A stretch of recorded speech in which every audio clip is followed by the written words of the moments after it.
S'il y a bien une formule qui m'énerve, c'est l'emploi du je, JE, pronom personnel, la première personne.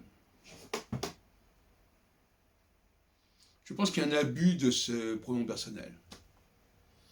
Et que dans bien des cas, on devrait dire on, plutôt que je. Je ne suis pas d'accord. Ça veut dire quoi, je ne suis pas d'accord? J'ai toujours envie de demander, mais qui c'est ce je qui n'est pas d'accord? Vous prenez pour qui pour dire que vous n'êtes pas d'accord? Bon, si je dis tu n'es pas d'accord, il n'est pas d'accord, nous ne sommes pas d'accord, ils ne sont pas d'accord, ça passe. Parce qu'on observe quelque chose. On est dans l'objectivité. On constate que telle personne n'est pas d'accord. Mais quand on dit je ne suis pas d'accord, c'est comme si on se regardait soi-même. Ou même, pire que ça, comme si le je qu'on avait en soi n'était pas d'accord. Comme s'il y avait une dialectique entre le je et le moi. Moi, ça va, mais mon je, lui, non, ça va pas. C'est comme quand je dis je ne peux pas m'en empêcher. Je ne peux pas m'en empêcher mon moi. Donc, ce je, il prend trop de place souvent. Moi, j'ai l'habitude de dire, bon, si quelqu'un a une véritable personnalité, un véritable poids, il va dire je. Bon. Mais qu'est-ce que c'est qu'un enfant qui va dire je? Alors il va pas dire, alors, dire j'ai envie. Alors j'ai envie, c'est un peu compliqué encore parce que j'ai envie, c'est il a envie. C'est-à-dire cet être en moi, il a envie. C'est même pas moi que j'ai envie. Je n'y peux rien, c'est comme ça. J'ai mal, j'ai faim, j'ai soif. Bon, qu'est-ce que c'est que ce jeu? C'est un jeu inférieur.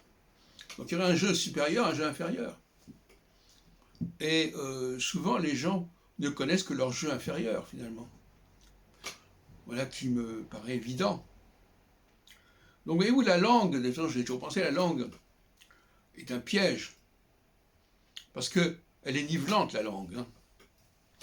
On emploie les mêmes mots pour désigner des choses différentes, on emploie les mêmes pronoms personnels pour désigner des instances différentes.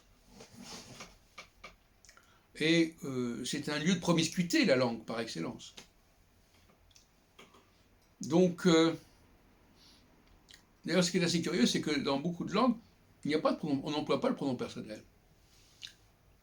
En espagnol ou en italien, par exemple, il est rare qu'on emploie le mot personnel.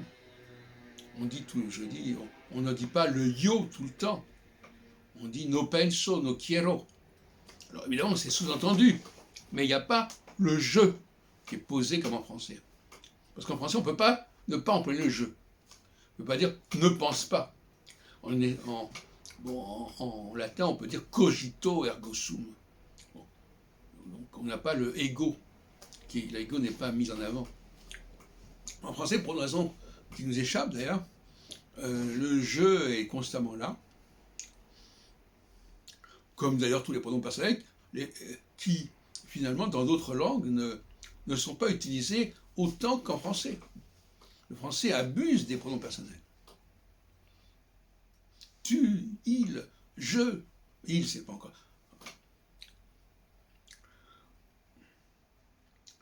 Alors, elle, eux. En plus, c'est un relatif, quelque part. On pourrait parler de pronom personnel, et toujours le mot pronom, d'ailleurs lui-même, veut dire à la place du nom. Donc c'est un pronom relatif, il est relatif. Il renvoie à quoi le je, ou au tu, ou nous? Qui parle quand on dit je?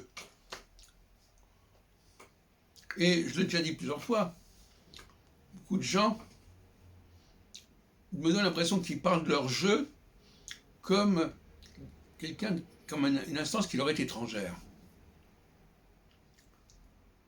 Comme si finalement leur ça se superposait à leur je, à leur moi, pour parler comme Freud.